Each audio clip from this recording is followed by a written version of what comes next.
Bonjour et bienvenue dans Quantum, le podcast de l'actualité de l'univers du quantique avec Olivier Zrati. Bonjour Olivier. Salut, toujours en Et toujours, forme? écoute, toujours, hein, et toujours Fanny Bouton. On est toujours confinés, 6e semaine, on tient bon et on continue notre podcast tous les 15 jours. Alors, écoute, en tout cas, ça n'empêche pas le monde quantique de tourner, hein, ce Covid. On a eu pas mal de choses et entre autres, alors tu as assisté à une conférence de la startup Candela. À l'occasion du HEC Challenge Plus, et tu vas nous raconter un petit peu qu'est-ce qui s'est dit lors de cette conférence. Oui, en deux mots. D'abord, c'est un mot intéressant parce que souvent, quand on parle de start-up quantique, on parle d'environnement très technologique. Et il se trouve que l'équipe fondatrice de Candela avait fait le challenge d'HEC. Donc, ils avaient été formés par les équipes d'HEC. Et j'ai rencontré d'ailleurs quelqu'un que je connaissais bien, qui est Étienne Krieger, qui a animé cette conférence. Et donc, Nicolo Tomaschi et Valérie Anguès, qui sont les cofondateurs avec Pascal Scandella, donc, du C2N et du CNRS, de cette start-up, intervenaient pour, curieusement, se focaliser beaucoup sur le calcul quantique. Mhm. Ce n'est pas forcément leur spécialité, mais donc ils ont vraiment focalisé leur intervention là-dessus, à la fois pour débroussailler ce sujet complexe et pour montrer quelles étaient les applications de leurs outils de génération de qubits et de photons uniques dans le calcul quantique avec différents cas d'usage, aussi bien en France qu'à l'étranger. Donc c'était intéressant. Voilà. C'était intéressant de vulgariser ça pour une audience qui n'était pas spécialisée dans le domaine, hein. J'ai vu les gens qui y participaient, alors je ne sais plus si c'était sur Zoom ou autre chose, mais ils étaient issus d'un univers plutôt entrepreneurial et ça leur permettait de découvrir un peu les tenants aboutissants des usages de la photonique dans le monde du calcul quantique. Et il va y avoir des choses à faire encore. Effectivement. Alors, Oui. d'autres qu'on n'arrête plus non plus, hein, c'est presque toutes les semaines qu'ils ont un rendez-vous maintenant, ou tous les 15 jours. C'est Oui. Quantonation avec la BPI qui continue à faire leur lab quantique. Le prochain aura lieu le 28 avril avec plusieurs intervenants étrangers d'ailleurs, hein, c'est ça qui est bien, c'est que c'est international. Est-ce que tu peux nous raconter un petit peu Rappelez quand même le principe du lab quantique. Lab quantique, c'est un mélange de think tank, d'accélérateurs et d'outils d'animation de l'écosystème, plutôt dans l'univers entrepreneurial, et qui a cet avantage qu'il est international. Et comme Cantonation est un fonds d'investissement qui investit en France et à l'étranger, avec 6 participations étrangères, je crois, 6 ou 7 sur une dizaine, ils ont une fenêtre de visibilité sur ce qui se passe dans l'ensemble du monde entier. Et c'est extrêmement instructif. Donc, à ce titre-là, les réunions qu'ils organisent maintenant en vidéo, toutes les 2 semaines, illustrent cette ouverture internationale. Et donc, pour ce qui nous attend le 28 avril, on a quand même c'est ça, le prochain. Voilà. Tu as quand même des gens comme Mathieu Munch ou Nathan Chama qui participent. Voilà, exactement. En fait, les 3 intervenants qui sont prévus sont tous de l'étranger. Donc, un représentant d'une startup qui s'appelle Kunami, qui est spécialisée dans la métrologie quantique à base de NV Center. Donc, c'est l'usage de défauts dans les diamants. Dans les diamants, qui permet de faire de la mesure de précision.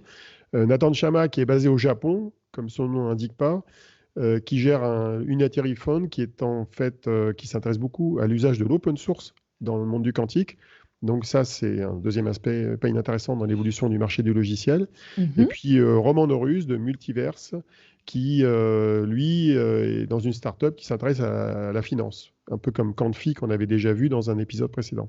Moi, quand j'entends multiverse, j'imagine comme un... J'imagine, oui. C'est pas ça en fait, hein, c'est juste pour faire du calcul dans la finance. Donc c'est des confs en ligne qui durent 1 heure ou 1h30, je crois que c'est 1h30 puisqu'ils ont chacun à peu près une demi-heure pour intervenir. On peut poser des questions, donc voilà, c'est très intéressant et ça permet d'élargir le périmètre de sa compréhension des technologies quantiques, mais souvent par le biais de l'angle entrepreneurial. C'est toujours des entreprises ou des organisations, disons, qui interviennent. En tout cas, on va vous mettre le lien pour s'inscrire donc pour le prochain qui aura lieu le 28 avril, toujours en ligne à travers Zoom ou Skype Voilà. Sinon, alors on va reprendre, parce qu'il n'y a pas que ce podcast-là, il y a Decode Quantum avec French Web et vous aurez bientôt un nouvel épisode. Actuellement, vous pouvez toujours écouter celui de Pascal Senelard du CNRS et Alexia Ofève qui sont en ligne. Pareil, on va vous remettre les liens. Et puis voilà pour l'actu, l'agenda des événements. On va revenir sur l'actualité avec, alors incroyable, John Martinis, The John Martinis, celui de la suprématie quantique de chez Google, quitte Google. Qu'est-ce qui se passe, Olivier? Est-ce que tu peux nous rappeler qu'est-ce qu'il avait fait avant, comment il est arrivé là, et puis son rôle chez Google depuis 2014 à 2020 et pourquoi son départ, si on le sait? Alors, John Martinis, c'était le responsable de la partie hardware de la recherche en quantique sur les qubits supraconducteurs chez Google depuis 2014. Donc, ça faisait 6 ans qu'il gérait ce labo. Alors, en fait, il avait un laboratoire qui était situé non pas dans la région de la Silicon Valley, mais beaucoup plus au sud, à 300 km au sud, près de Los Angeles, à Santa Barbara. En fait, il avait quasiment exfiltré une partie de son laboratoire de l'UCSB, donc l'Université de Santa Barbara, chez Google avec ses collègues pour créer des qubits supraconducteurs. Mais il faut savoir que John Martinis c'est un ancien du sujet et pour la petite histoire, il avait fait sa thèse de doctorat avec Daniel Estève au CEA à Saclay. Donc il y a encore un lien avec la France. Voilà, encore influencé par la France et par notre et pour une raison simple, c'est qu'il y a une vingtaine d'années, l'équipe de Daniel Estève, et c'est encore le cas aujourd'hui, travaillait dans une équipe qui s'appelle toujours Quantronic, sur les premiers qubits supraconducteurs. Alors, ces qubits avaient été inventés au Japon un peu avant, mais l'équipe de Daniel Estève à Saclay avait joué un rôle très important dans les débuts de cette technologie. Et donc, Martinis avait piloté ça ensuite à UCSB, puis chez Google. Donc, effectivement, sa démission, elle a surpris, quoi. Bon. Elle a surpris, mais même si on n'en a pas le fin fond de l'explication, ça se comprend assez facilement. Mm-hmm. C'est difficile pour un chercheur de travailler dans une grosse boîte américaine avec ses logiques, avec ses calendriers, avec ses impératifs marketing et de communication. Parfois aussi avec ses enjeux de coordination interne qui ne sont pas toujours évidents à relever pour un chercheur. Moi, j'en vois au moins un d'enjeux qui était difficile à relever, qui était la coordination avec les gens qui faisaient du logiciel et du cloud chez Google. Bon, qui probablement, à mon sens, était peut-être un petit peu frustré par le fait que Martinis travaillait dans son labo, n'avait pas transformé son ordinateur quantique en produit, et pour cause. Et je pense qu'il avait probablement raison de considérer que c'était encore un objet de laboratoire, et Google devait se sentir un peu titillé par IBM, qui même si ces ordinateurs quantiques sont aussi des objets de laboratoire, les ont mis dans le cloud. On a mis une bonne quinzaine, à ma connaissance, entre 14 et 15 dans le cloud, avec un nombre de qubits variable entre 5 et 53 qubits. Bon, IBM, à mon avis, a dû titiller Google un petit peu de ce côté-là et a voulu pousser Google à aller plus loin. Et Martinis a dit non, pour l'instant, c'est un objet de labo, quoi. Donc, je verrais bien au moins. Voilà. Alors, il y a une chose qui était publique, par contre, c'est que Martinis, qui avait un rôle de direction de son labo, eh bien, s'est vu retirer son rôle de directeur de son labo. Ouais, ça, il n'a pas dû aimer. Bon, alors, il n'a peut-être pas dû apprécier. Il faut savoir que c'est arrivé à Yann LeCun aussi dans l'IA, chez Facebook, qui a été directeur de laboratoire, les fameux FAIR, les laboratoires de l'IA de Facebook. Et à ma connaissance, il y a quelque temps, il a perdu son titre de directeur de labo et il est devenu plutôt responsable scientifique, on va dire Chief Science Officer. Donc, c'est des choses qui arrivent aux chercheurs, de perdre des galons de manager quand ça ne se passe pas très bien pour une raison ou humaine de management ou stratégique, désaccord stratégique avec le chef. Bon, c'est peut-être ce qui est arrivé aussi.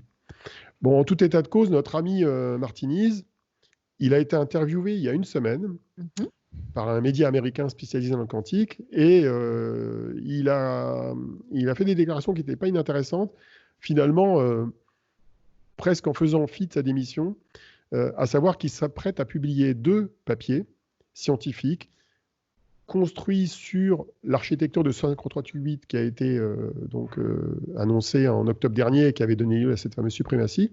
Et il a annoncé 2 choses qu'on savait plus ou moins déjà, mais qui sont quand même bien intéressantes. Une, qui est qu'ils ont réussi à encore améliorer la performance en termes de bruit des qubits sur cette machine, donc ce qui veut dire qu'ils vont permettre de faire des choses plus intéressantes. Et la deuxième, qu'ils vont publier aussi un document lié à l'usage de cet ordinateur, non pas pour faire une simulation qui ne servait à pas grand-chose, c'est ce qu'ils avaient fait en octobre dernier, qui était lié à l'analyse, enfin, une espèce de générateur de nombres aléatoires dont on vérifiait le côté aléatoire. Je résume un petit peu simplement ce que ça faisait. Et là, il semblerait que la nouvelle application qu'ils vont démontrer soit liée à la simulation chimique. Ah, intéressant. Ça devient un peu plus utile, quoi. Donc, on va passer de l'accessoire à l'utile avec un niveau de bruit inférieur. Bon, voilà, ça fait partie de cette histoire du calcul quantique avec des progrès incrémentaux qui interviennent tous les 6 mois. Et bon, bah, voilà, ça va continuer de permettre de discuter sur le sujet, quoi. D'accord. Bon, et qu'est-ce qui peut devenir John Martinis? Parce que quand on sort d'une grosse boîte comme Google, est-ce que tu penses qu'il peut avoir eu un contrat qui l'a verrouillé, qui l'empêche de faire du quantique autre part? Ou est-ce il peut avoir une autre vie après Ouais, il a Google? peut-être une clause de concurrence, de non-concurrence qui l'empêcherait d'aller chez des concurrents directs. Alors, Mhm, les deux concurrents directs de Google sur ces qubits supraconducteurs, c'est d'un côté IBM. mhm. Effectivement, bon, en même temps, vu les conditions dans lesquelles il part de Google, je ne le vois pas aller chez IBM, où je pense qu'il souffrirait de la même Ce manière. serait pas mieux, oui. Voilà, et puis il y a une troisième société qui s'appelle Rigetti, qui est une start-up américaine qui est aussi basée sur la même techno, qui ne va pas très bien, d'après ce que j'ai entendu dire, parce qu'ils ont levé beaucoup d'argent, mais ils ont beaucoup de mal à faire quelque chose qui soit meilleur que Google et IBM, d'un point de vue hardware. Ils ont investi aussi beaucoup sur le logiciel, hein, sur les couches logicielles qui sont au-dessus de leur ordinateur. Je ne les vois pas, non. Moi, je le verrais bien retourner dans une université, soit une université d'où il vient, donc UCSB, d'autant plus que là où il est, il fait très beau et c'est un endroit très sympa, d'après ce qu'on sait. Donc, il vaut mieux peut-être pour lui y rester. Autre solution, c'est qu'il travaille avec d'autres labos. J'en connais plein qui aimeraient le voir atterrir chez eux, hein. Il peut y avoir aussi bien les Japonais qui travaillent sur le supraconducteur, il peut y avoir les Chinois qui sont prêts à À sortir dérouler des voilà, chantiers, oui. comme toi tu l'as vu en visitant Huawei en Chine Entre autres, oui. en novembre dernier, mais Et- on sait que les Chinois, côté recherche comme côté start-up, ils sont prêts à faire des ponts d'or pour attirer des étrangers. Il y a même un article alors, je ne sais pas si c'était pas un article du Washington Post qui avait dénoncé à la fin 2019 le fait qu'ils étaient très très proches de chercheurs autrichiens et allemands, et que c'était un moyen pour eux de faire un peu de l'entrisme dans des laboratoires étrangers. Bon, on verra. Mais je pense que Martinis, il restera américain, il restera à Santa Barbara. Peut-être qu'il aura des contrats avec d'autres sociétés ou d'autres labos, on verra. Mais Bon. en tout cas, il a bien envie de continuer à faire avancer le sujet de ces qubits supraconducteurs, qui est la technologie sur laquelle il est investi. Bon, voilà, on verra. Ok, un monsieur à suivre en tout cas. Ouais. On va partir de l'autre côté de la planète, après les USA et Google, on va partir au Japon, parce que oui, il y a aussi du quantique au Japon, forcément, hein, à la technologie. Et dans le cadre de la mise à jour de ton livre, hein, de ton e-book sur le quantique, qui va passer de 400 à 600 pages, ou je Non, ne sais il plus. était à 504 pages la dernière, et là, il va gratouiller les 600 pages. Et sachant qu'en plus, j'ai diminué la police de caractère pour que ça tienne, mais bon, voilà. Donc, il y en aura plus, c'est un Il y en aura condensé. plus. Voilà, c'est un sirop En concentré fait, de je suis quantique. le confiné du quantique. Moi, je ne fais que du quantique en ce moment. Donc, Oui, c'est vrai qu'il faut bien t'occuper, hein, enfermé dans tes 4 murs voilà. de ta grande maison. Je suis comme un gremlin qu'on arrose avec du quantique et ça me maintient en vie, quoi. Voilà. Et donc, tu as entre autres eu du coup un entretien avec Damien Markham du LIPSIS, qui lui bosse dans un laboratoire franco-japonais. Ouais. Et donc, vous avez pas mal échangé. Il y a pas mal de choses qui se passent là-dessus. Voilà.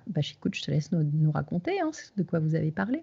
Bah, effectivement, donc d'abord, je suis en train de mettre à jour mon bouquin sur plein de sujets, donc des sujets scientifiques, mais aussi des sujets, on va dire, géopolitiques et stratégiques. Et je regarde un petit peu ce qui se passe dans tous les pays. Et donc, je compile tout ce que j'ai pu récupérer. Et alors, très souvent, il me faut un temps assez certain pour comprendre, par exemple, comment fonctionne l'écosystème de la recherche dans chacun des pays. Bon, déjà, chez nous, c'est compliqué, mais c'est compliqué aussi ailleurs. Ce n'est pas la même complication, mais c'est compliqué quand même. Alors, chez les Allemands, j'ai découvert la structure en poupée russe des laboratoires de recherche. Les États-Unis, il y a beaucoup de fédérales, mais il y a aussi beaucoup d'universités. C'est compliqué. Alors, le Japon, c'est pareil. Il y a plein de labos. Il y a des universités, il y a des laboratoires nationaux. Il y a des plans d'investissement dans les technologies quantiques qui ont, dans certains cas, démarré il y a 20 ans, mais qui est nettoyé dans la masse d'autres plans pluridisciplinaires. Alors, j'ai essayé de comprendre ce qu'il y avait de particulier au Japon. Alors, j'ai trouvé plusieurs particularités. La première, c'est que les Japonais, les scientifiques japonais peuvent mettre à leur, comment dire, à leur palmarès le fait qu'ils ont été à l'origine de 2 technologies fondamentales. Il faut savoir que, par exemple, les premiers qubits supraconducteurs ont été créés par des Japonais dans les années 90. En gros, ça remonte à 99. Et donc, alors ces 2 gars dont personne ne connaît le nom, hein, il faut que je les lise pour les me rappeler, c'est Yasunobu Nakamura et Jo Shensai, qui sont donc 2 scientifiques qui sont toujours vivants, je crois, et qui donc ont créé les premiers qubits supra bien avant qu'ensuite l'équipe de Daniel Estève prenne le relais sur l'intrication de ces qubits au début des années 2000, vers 2001-2002. Et puis après, donc les IBM, les Google et les Rigetti en face des produits proches du produit commercial. Donc ils ont été les premiers. Et puis, il y a un autre scientifique qui s'appelle Hidetoshi Nishimori, qui, au même moment, en 98, donc très très tôt, hein, aurait, en tout cas d'après ce que j'ai compris, été l'un des premiers à mettre en musique le concept de ce qu'on appelle le quantum annealing, ou le recuit quantique.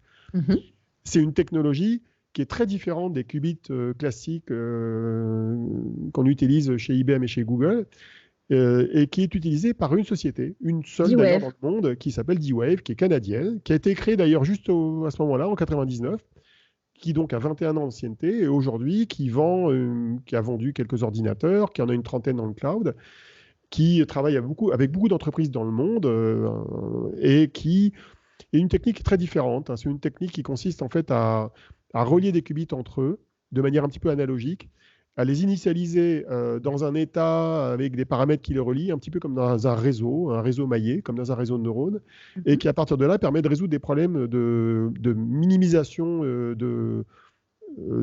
d'énergie, et qui permet de résoudre des problèmes de complexité élevée, optimisation, calcul moléculaire.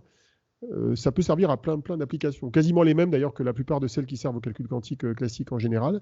Et avec les 2000 qubits de D-Wave, on est capable de faire un certain nombre de choses. Alors ce qui est très étonnant, c'est que les Japonais, donc, ils ont inventé ce concept, ils n'ont pas créé D-Wave, puisque D-Wave est canadien, mais malgré tout, ils continuent à faire 2 choses autour de ça. D'un côté, ils font de la recherche fondamentale, bon, ça c'est logique, et de l'autre, ils ont des grandes entreprises qui travaillent autour de cette techno. Alors on peut citer par exemple Hitachi, qui développe des qubits aussi dans ce domaine-là, et on peut citer NEC, qui crée en fait des ordinateurs classiques qui accompagnent ce D-Wave.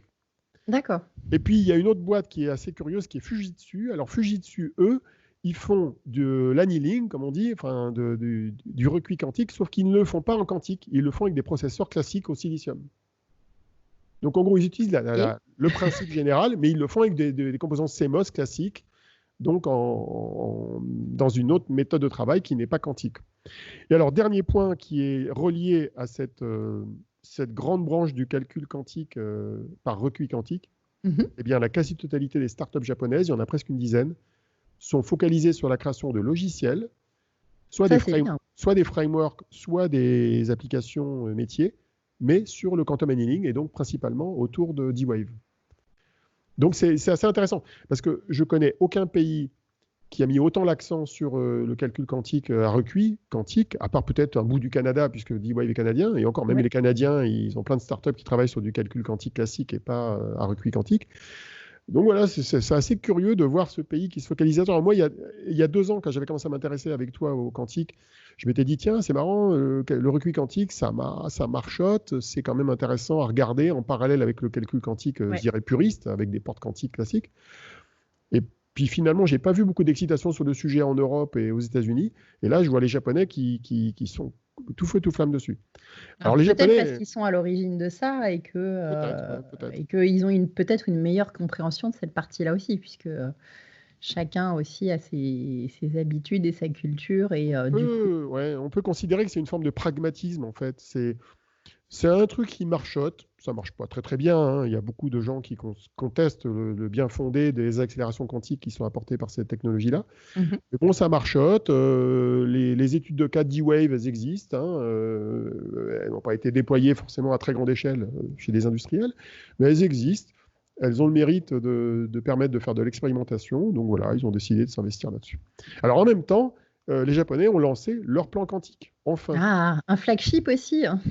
Ah oui, en fait, ils avaient déjà, un peu comme en France ou ailleurs dans le monde, ils avaient déjà lancé plein d'initiatives quantiques disparates, on va dire. Mhm. Et ils ont lancé à la fin de l'année dernière, donc je crois entre novembre et décembre 2019, un plan qui s'appelle QLEAP, donc Quantum Leap, qui est Mhm. présenté comme un flagship, donc qui est assez inspiré de ce qui s'est fait à l'échelle européenne, avec le Quantum Flagship qui avait été lancé en 2018, avec un budget théorique de 1 milliard d'euros, mais qui pour l'instant n'en a eu que 150 à peu près, 150 à 160.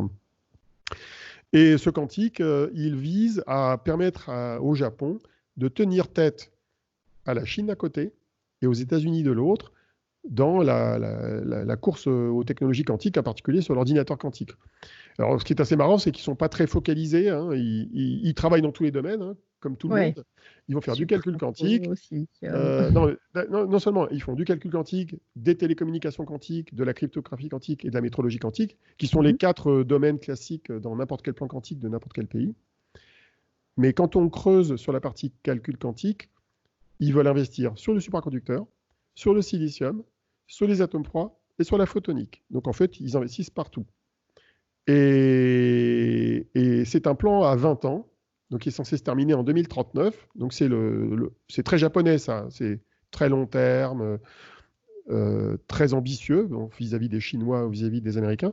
Et pour faire tout ça, ils se donnent 200 millions de dollars, ce qui n'est pas énorme. Non. Alors, malgré tout, ces 200 milliards de dollars d'argent du gouvernement, c'est complété par évidemment des financements qui viennent des grosses boîtes japonaises qui continuent à investir chacune de leur côté, comme celle que j'ai citée, NTT dans les télécoms, AT&T, ouais, Fujitsu, ouais, Hitachi. voilà, Fujitsu, Hitachi, NEC, NEC, qui investissent chacune de leur côté. Mais c'est vrai que ce montant n'est pas étonnamment élevé par rapport à ce que font les Chinois qui ont annoncé des milliards de dollars, par rapport aux Américains qui ont annoncé qu'ils allaient doubler le plan qui avait été annoncé il y a 2 ans. Et donc, ils vont quasiment faire 2 milliards de dollars, les Américains, pour investir Oui, sur et 5 même ans par sur le rapport au quantique. plan européen à 1 milliard, Ouais, ouais, c'est marrant, c'est pas élevé. bah, c'est C'est un pas petit élevé. pays, donc peut-être que c'est moins de Comment chercheurs ça, et c'est un plus petit pays, le concentré. Japon? Le Japon, c'est un pays qui fait 2 fois le PIB de la France, si je me rappelle, et 2 fois le nombre d'habitants minimum. Donc c'est un pays. C'est pas un pays qui est en grande croissance, hein, mais certains disent qu'il est même en déclin, ne serait-ce d'un point de vue démographique. Mais Ouais. bon, c'est intéressant. Donc en fait, spécificité, c'est des startups moins nombreuses qu'en France, toutes sur le recueil quantique, beaucoup d'investissements privés et publics sur le recueil quantique, un investissement tout azimut sur les autres technologies. Ce que m'a raconté Damien, en fait, faut que je en parle, Damien Oui. Markham, qui est un chercheur anglais, mais était basé historiquement en France, au LIPSIS, donc qui est un laboratoire du CNRS qui est basé à Jussieu, donc c'est Sorbonne Université maintenant. Et il est dans le laboratoire franco-japonais qui s'appelle le JFLI, qui a été créé il y a un bout de temps, hein, je ne sais plus combien de temps, c'est au moins 5 à 10 ans. Et dans ce laboratoire, qui a quelques chercheurs, eh bien, ils font des travaux dans tout un tas de domaines. Hein. Lui, je crois qu'il est dans le monde de la photonique, hein. Mais c'est vraiment multi-azimut. Et il y a même des chercheurs de ce labo qui sont partenaires de l'Australie. Ça dépend des chercheurs, en fait. C'est-à-dire qu'en fait, quand on dit, par exemple, c'est ça qui m'a un peu surpris quand j'ai creusé ce que faisait ce labo, c'est que très souvent on dit, oui, la France elle collabore avec tel pays, ou le Japon il collabore avec tel pays. En fait, quand tu creuses, tu te rends compte que c'est une personne d'un pays qui travaille avec une autre personne d'un autre pays. C'est souvent intuitif personné, en fait. C'est Ouais. pas forcément macro. C'est pas...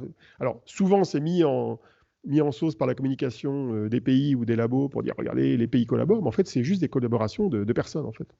Et si ces personnes changent de pays, de nationalité, ou se marient ou vont ailleurs, ça peut changer la géopolitique qui est derrière, en fait. Donc, en fait, c'est pas...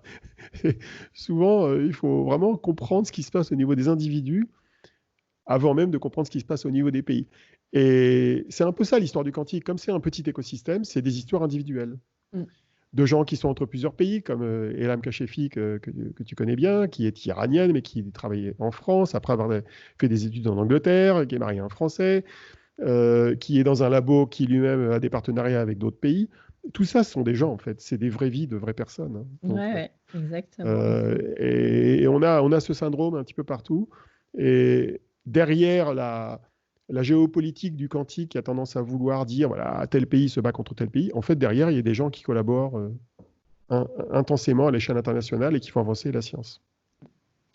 Eh bien, écoute, Olivier, pour une fois, nous avons réussi à faire moins d'une demi-heure. Tu as presque tenu les 20 minutes.